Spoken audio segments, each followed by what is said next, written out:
ভক্তের ভগবান শ্রীকৃষ্ণ।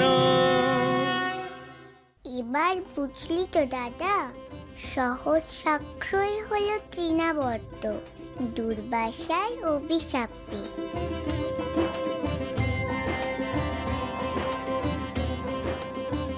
কিন্তু তৃণাবর্ত কংসর অনুগত হলো কি করে? সেই কথাই তো মা লক্ষ্মী শুনছেন স্বর্গে। তৃণাবর্ত কি করে কংসের অনুগত হলো, সেও এক আশ্চর্য কথা।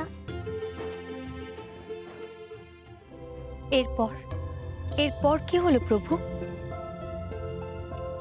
নিয়তির খেলা চলে নিভৃতে। যেমন দুই পুণ্যবান কর্মফলের দ্বারা একসঙ্গে মিলিত হয়, তেমনি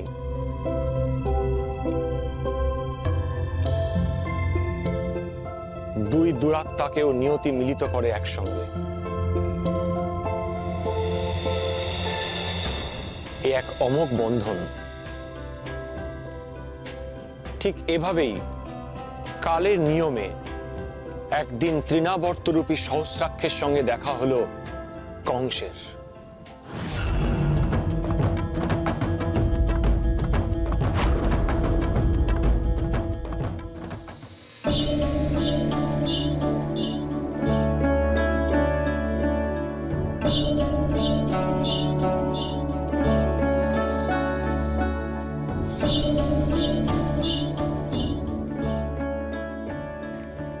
পুষ্পচয়ন করতে করতে আজ এত বেলা হয়ে গেল আমার।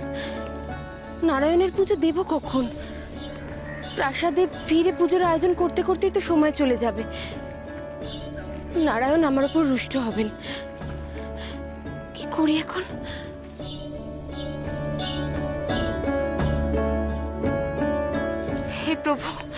হে প্রভু কৃপা করুন।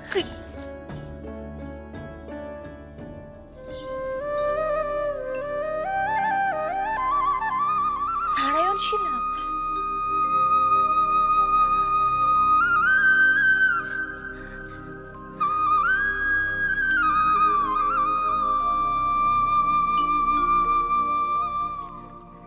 আমি তোমার ইঙ্গিত বুঝতে পেরেছি প্রভু, আমি তোমার ইঙ্গিত বুঝতে পেরেছি। এই পাথরই আমি নারায়ণ জ্ঞানে পুজো করব।